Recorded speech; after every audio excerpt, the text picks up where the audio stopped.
இந்த காணொலியை காணக்கூடிய உங்களுக்கு எனது முதற்கண் வணக்கம். பிஎஸ்சிஎல் ரீஃபண்ட் விஷயத்தில் உச்சநீதிமன்றத்தினோட உத்தரவின் பேரில் ஆர்எம் லோதா கமிட்டியும் செபியும் இணைஞ்சு ஒரு சில பணிகளை இந்த சொத்துக்களை விற்பதில் முன்னெடுக்கிறாங்க. அந்த வகையில் பார்த்தீங்கன்னா மார்ச் 13, 2025 அன்னைக்கு பிஎஸ்சிஎல் நிறுவனத்தினுடைய ஒரு 11 சொத்துக்களை ஏலப்படுத்தியிருந்தாங்க.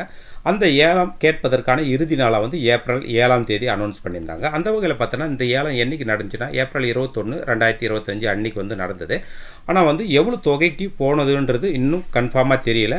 ஆனால் இந்த ஏலம் ரிசர்வ் ப்ரைஸாக கிட்டத்தட்ட ஒரு 124 கோடியை கமிட்டி வகையில் தெரியப்படுத்தியிருந்தாங்க. இருந்தபோதில் 22 ஏப்ரல் 2025 அன்னைக்கு உச்சநீதிமன்றத்தில் எவ்வளோக்கு ஏலம் விட்டோம் அப்படின்றத உச்சநீதிமன்றத்துக்கு தகவல் கொடுத்துட்டாங்க. கமிட்டி சைட்லேருந்து செபி சைடில் இருந்தோம்.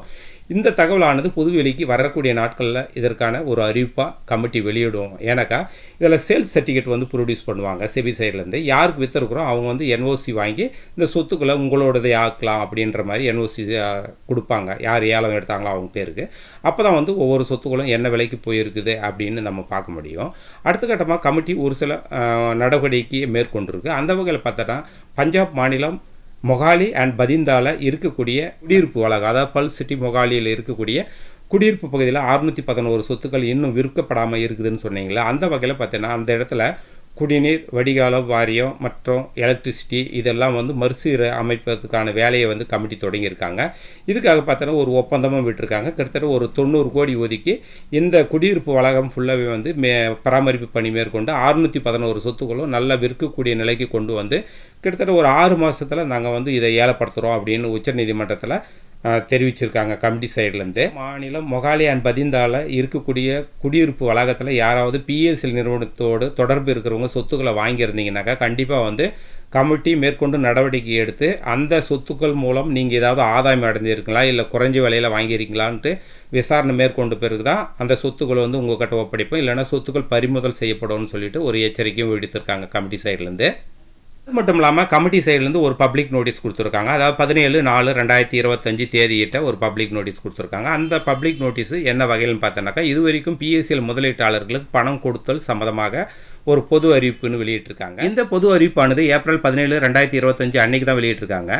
என்ன மாதிரியான ஒரு விஷயத்துக்குன்னா பிஎஸ்சிஎல் லிமிடெடின் முதலீட்டாளர்களுக்கு மற்றும் விண்ணப்பதாரர்களுக்கு பணம் செலுத்தும் நிலை அப்படின்னு தலைப்பு போட்டு முதல் குறிப்பில் சொல்லியிருக்கிறது நீதிபதி ஓய்வு பெற்ற ஆர்எம் லோதா கமிட்டி February 8, 2019 தேதியிட்ட செய்திக்குறிப்பில் பிஎஸ்சி லிமிடெடின் முதலீட்டாளர்களுக்கு பணத்தை திரும்பப் பெறுவதற்கான விண்ணப்பங்களை ஆன்லைனில் சமர்ப்பிக்க அழைப்பு விடுக்கப்பட்டிருந்தது. அந்த வகையில் முதலீட்டாளர்களிலிருந்து பெறப்பட்ட விண்ணப்பங்களை கமிட்டி படிப்படியாக பரிசீலித்து வருகிறது. மேலும் தற்போது 20,000 வரை உள்ள முதலீட்டாளர்களுடைய விண்ணப்பங்கள் செயல்படுத்தப்பட்டு தகுதியான கோரிக்கை விண்ணப்பங்களுக்கு தொடர்பாக பணம் செலுத்தப்பட்டுள்ளது.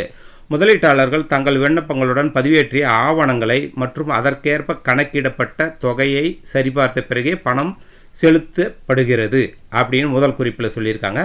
ரெண்டாவது குறிப்பில் என்ன சொல்லியிருக்காங்கன்னா கமிட்டி அவ்வப்போது முதலீட்டாளர்களின் விண்ணப்பங்களை குறைபாடு உள்ளதாக கண்டறியப்பட்டு அவர்களின் விண்ணப்பங்களில் உள்ள நிலை குறைபாடுகளை சரிபார்த்து விண்ணப்பங்களை செயல்படுத்தும் வகையில் குறைபாடுகளை சரி செய்வதற்கான வாய்ப்பை வழங்கியுள்ளது. இது போன்ற கடைசி வாய்ப்பு ஜூன் 13, 2024 வரை வழங்கப்பட்டது.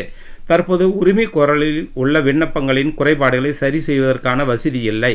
மேலும் முதலீட்டாளர்கள் இது தொடர்பாக குழுவின் அறிவிப்புக்காக காத்திருக்கலாம் அப்படின்னு சொல்லிட்டு மூணாவது பாயிண்டாக சொல்லியிருக்கிறது. மார்ச் 31, 2025 நிலவரப்படி 22,16,132 தகுதியான விண்ணப்பங்களின் ஆவணங்களை சரிபார்த்து, அதாவது 20,000 வரை உள்ள முதலீட்டாளர்கள் 2019 யார் பதிவு பண்ணாங்களோ அவங்களுக்கான மொத்த தொகை 1,163 கோடி 3 லட்சம் இதுவரை முதலீட்டாளர்களுக்கு பணமாக செலுத்தப்பட்டுள்ளது அப்படின்னு சொல்லிட்டு இந்த பொது அறிவிப்பில் வெளியிட்டிருக்காங்க.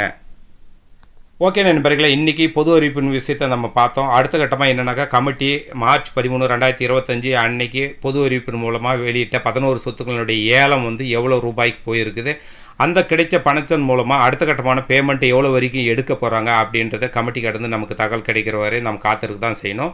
ஏன்னா இனி வரக்கூடிய நாட்களில் ஒன் பை சொத்துக்களை விற்கக்கூடிய வேலை செய்வாங்க. ஏன்னாக்கா இப்போ மொகாலி பதிந்தால் இருக்கக்கூடிய சொத்துக்கள் புனசீரமைப்பு பணிகளை மேற்கொண்டு 6 மாதத்துக்கு அப்புறம் தான் ஏலத்துக்கு அனௌன்ஸ் பண்ணுவாங்க. பட் அடுத்த கட்டமாக ஒரு சில சொத்துக்களை ஏலப்படுத்துறதுக்கு தயார் பண்ணிகிட்ருக்காங்க கமிட்டி. அந்த வகையில் பார்த்தோன்னா அடுத்த கட்டமான அறிவிப்பு மூலம் நமக்கு எவ்வளோ சொத்துக்களை ஏலப்படுத்துகிறாங்கன்றது பொறுத்து இருந்து பார்ப்போம். ஏன்னா இப்போ இப்போது மார்ச் 13 2025 அனௌன்ஸ் பண்ண 11 சொத்துக்களினுடைய ரிசர்வ் ப்ரைஸு 124 கோடி. ஆனால் கிட்டத்தட்ட அது பார்த்தீங்கன்னா ஒரு 500 கோடி ரூபாய் வரைக்கும் ஏல போயிருக்கிறதுக்கான சான்சஸ் இருக்குது. இந்த வரக்கூடிய அந்த பணத்தை வச்சு எவ்வளோ வரையிலான முதலீட்டாளர்கள் பேமெண்ட் பண்ண போகிறாங்கன்றது இனி வரக்கூடிய நாட்களில் தெரியும். அந்த ஏலத்தினுடைய மொத்த தொகை எவ்வளோ போயிருக்குது அப்படின்றத கமிட்டி 22/4/2025 அன்றைக்கி உச்சநீதிமன்றத்தில் கமிட்டியால் அறிக்கை தாக்கல் செய்யப்பட்டிருக்கு. அந்த அறிக்கையினுடைய தகவல் நமக்கு கிடைச்ச உடனே உங்களுக்கான தகவல் நான் கண்டிப்பாக தெரியப்படுத்துகிறேன். ஓகே நண்பர்களே, இந்த வீடியோ தகவல் உங்களுக்கு பிடிச்சிருந்துச்சுன்னா வீடியோவை நிறைய பேருக்கு ஷேர் பண்ணுங்கள். இதுவரை இந்த சேனலை சப்ஸ்கிரைப் பண்ணாமல் வீடியோவை பார்க்கக்கூடியவராக தான் மறக்காமல் இந்த சேனலை சப்ஸ்கிரைப் பண்ணி வச்சுக்கோங்க. மீண்டும் ஒரு நல்ல தகவல் மூலம் உங்களை எல்லாம் சந்திக்கும் வரை நன்றி கூறி விடைபெறுகிறேன். நன்றி, வணக்கம்.